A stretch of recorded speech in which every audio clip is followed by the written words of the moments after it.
sarugi mapangan hena kankhathanaba, healthy bone oihanba amadi vitamins D na saruda kari kanaba pi habagi maramda khara haijarake. Vitamins D hariba fat soluble vitamins se akoigi isada yamna kanahanba growth and development sing da su dukimatik chawna mateng pangba vitamins makhal amane. Vitamins D ga calcium ga phosphorus punna punjalaba matamda yagi mapangan hena kankhathanba, strong teeth oiba amadi healthy bone oihali sarugi mapangan yamna kankhathanba saruda kanaba kaya amapi.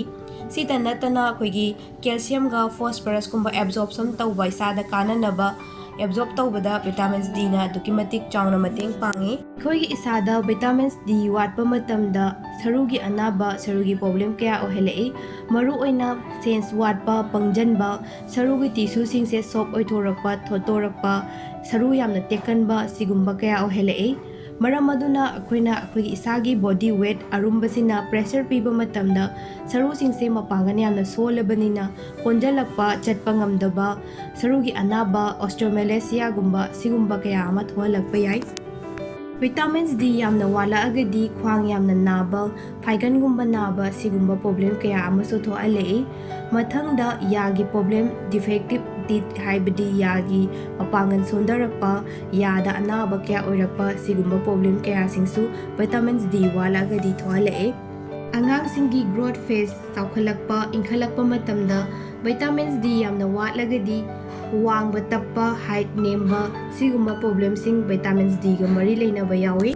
Aikoigi isada vitamins D watpa matamdasu more appetite oiba pungchada chaningba aduga sleepy oiba tumningaga tumsit phadabai maongda leibasu yawi. Aduga maru oina nupisingda reproductive system gi disorder kaya vitamins D watlagadi thoalakpa yai. Mathangda vitamins D se excess oina henjana phangba taragadi akoigi isada fataba kaya ama oirakpasu yai. Kidney da nung leirakpa vomiting gumba oning lauraga leiba aduga pangchada chaningba se excess oirakandusu tawi. Sita nataba diarrhea gumba tawba polyuria khoi mapan adum thokningaga leiba toina mapan thokpa aduga BP gumba wangkhatpa sigumba singsu thohalakpa yai.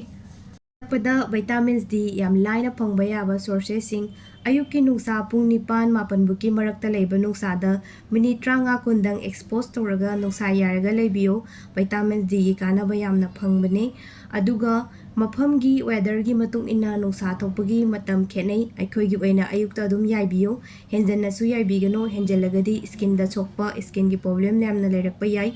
Vitamins D gi supplement makhan mayam ama lei cod liver oil naga semba CD doctor na tangai fadarkanda supplement oina ibane maru oina nungsa adum yaibiyo kaudane yaibiyo mathangda kanaba video amuk pujarakke.